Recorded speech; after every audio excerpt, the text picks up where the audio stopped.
আসসালামু আলাইকুম প্রিয় দর্শক, যারা জার্মান ভাষা শিখতে আসেন তাদের অনেকেরই প্রশ্ন থাকে যে কতটুকু ভাষা শিখতে হবে। তো আজকে আপনাদের এই প্রশ্নের উত্তরটা একদম ডিটেলস বলার চেষ্টা করব এবং জার্মান ভিসা ক্যাটাগরির কোনটাতে কতটুকু ভাষা লাগবে সেটাও বলার চেষ্টা করব। তো প্রথম যে ক্যাটাগরিটা সেটা হচ্ছে ভোকেশনাল ট্রেনিং বা হাউস বিল্ডিং, সেটা নিয়ে বলি। তো হাউস বিল্ডিংয়ের রিকোয়ারমেন্টগুলোকে দুইটা ভাগে ভাগ করা যায়। একটা হচ্ছে আপনি যখন হাউস বিল্ডিংয়ে আবেদন করবেন তখন কোম্পানির যে রিকোয়ারমেন্ট সেটা, আর দ্বিতীয়ত হচ্ছে আপনার হাতে যখন একটা হাউস বিল্ডিংয়ের অফার থাকবে এবং এম্বাসিতে ভিসার জন্য আবেদন করবেন তখন এম্বাসির যে রিকোয়ারমেন্ট সেটা। তো হাউস বিল্ডিংগুলোর সার্কুলার যদি একটা দেখবেন যে এখানে ভাষা নিয়ে কোনো কিছু বলা নাই, তার মানে হচ্ছে আপনি কমিউনিকেটিভ ল্যাঙ্গুয়েজ যেটুকু দরকার ততটুকু জার্মান ভাষা থাকলেই হবে। কিন্তু মেডিকেল যে প্রফেশনগুলো যেমন মেডিকেল অ্যাসিস্ট্যান্ট বা মেডিকেল স্পেশালিস্ট, যেটা ওদের এখানে একদম স্পেসিফিকলি বলা থাকে যে জার্মান B2 লাগবে।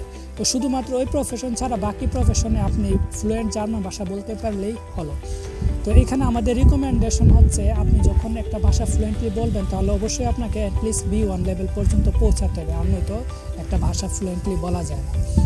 আর এম্বাসির যে রিকোয়ারমেন্ট হাউস বিল্ডিংয়ের জন্য সেটা হচ্ছে নর্মাল যে হাউস বিল্ডিংগুলো সেটাতে লাগবে A2 সার্টিফিকেশন, আর যে মেডিকেল প্রফেশন সেটাতে হচ্ছে B1। তো আপনি যদি মেডিকেল প্রফেশনগুলো বাদে অন্য যে কোনো প্রফেশনে অ্যাপ্লাই করতে চান তাহলে ডকুমেন্ট হিসেবে আপনার A2 সার্টিফিকেট হলেই কিন্তু হচ্ছে এম্বাসির জন্য, যেহেতু আমার কোম্পানিগুলোতে ডিরেক্ট বলা নাই যে কোন লেভেলটা লাগবে। বাট আপনি যেহেতু হাউস বিল্ডিংয়ে অ্যাপ্লাই করলে ইন্টারভিউ দিতে হবে জার্মান ভাষায়, পড়াশোনাটা হবে জার্মান ভাষায়, তো ওইখানে ফ্লুয়েন্ট জার্মান ভাষাটা থাকা প্রয়োজন, আর ওইটা আমরা রিকমেন্ডেশন হচ্ছে B1। তো সব কিছু বিবেচনায় আপনি যদি মেডিকেল প্রফেশনে না যান তাহলে B1 সার্টিফিকেশনটা থাকা বেটার, আর আপনি যদি মেডিকেল প্রফেশনে যান তাহলে B2 সার্টিফিকেশন তো অবশ্যই থাকতে হবে। দ্বিতীয়টা হচ্ছে স্টুডেন্ট ভিসা। যারা জার্মানিতে পড়াশোনা করতে আসবেন তারা যদি ইংরেজি মিডিয়ামে পড়তে আসেন, যেমন আমরা ব্যাচেলর বা মাস্টার্স করতে আসি IELTS দিয়ে, তখন তাদের জাস্ট ইংরেজি হলেই হবে, জার্মান ভাষা শেখার দরকার নেই।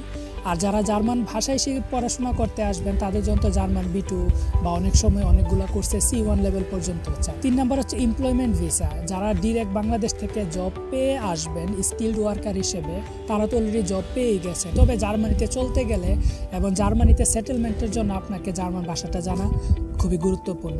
আর জার্মানিতে PR বা পার্মানেন্ট রেসিডেন্টশিপের জন্য আবেদন করতে গেলে অথবা সিটিজেনশিপের জন্য আবেদন করতে গেলে জার্মান B1 সার্টিফিকেশনটা লাগে। তো আলটিমেটলি আপনার জীবনটাকে সহজ করার জন্য এবং ভবিষ্যতে জার্মানিতে সেটেলমেন্টের জন্য B1 সার্টিফিকেশনটা দরকার। এখন কথা বলবো হচ্ছে স্পাউস ভিসা নিয়ে। যারা স্পাউস আছেন জার্মানিতে, যাদের স্পাউস স্টুডেন্ট, তাদের জন্য A1 সার্টিফিকেশনটা লাগবে। কিছু ক্যাটাগরি আছে, আপনি ফ্যামিলি রিউনিয়ন বা স্পাউস ভিসায় জার্মানিতে যার কাছে আসবেন সে যদি চাকরিজীবী হয় বা কিছু স্পেসিফিক ভিসা ক্যাটাগরি আছে ওইগুলোর মধ্যে কোনো একটা হয় তাহলে আপনার জার্মান A1 সার্টিফিকেশনটা লাগবে না, আর নয়তো আপনার জার্মান A1 সার্টিফিকেশন লাগবে। সর্বশেষ কথা বলবো অপরচুনিটি কার্ড নিয়ে। যারা অপরচুনিটি কার্ডে জার্মানিতে আসতে চাচ্ছেন, অপরচুনিটি কার্ড তো হচ্ছে জার্মানিতে এসে জব খোঁজার জন্য। তো জার্মানিতে লোকাল মার্কেটে আপনার জব খুঁজে পেতে অবশ্যই আপনাকে ফ্লুয়েন্ট জার্মান ভাষা জানা লাগবে। তো আপনি যে 1 বছরের জব সার্চিং ভিসা নিয়ে আসবেন জার্মানিতে, ওই সময়টাকে বাঁচানোর জন্য বা ওই সময়টাকে কাজে লাগানোর জন্য আপনি আগে থেকেই ভাষাটা শিখে আসতে পারেন, তাহলে এখানে ভাষা শেখার জন্য আপনাকে আর বেশি সময় দেওয়া লাগতেছে না, আপনি খুব সহজে একটা ফুল টাইম জব ম্যানেজ করে সেটেল হয়ে যেতে পারবেন।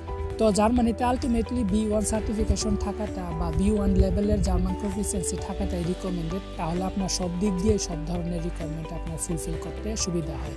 আর যেই ভিসাই জার্মানিতে আসেন না কেন ভবিষ্যতে সেটেলমেন্টের জন্য তো B1 সার্টিফিকেশন লাগবে। এরকম আরও গুরুত্বপূর্ণ তথ্য বা ভিডিও পেতে আমাদের চ্যানেলে চোখ রাখুন, আমাদের সাথে থাকবেন। ধন্যবাদ।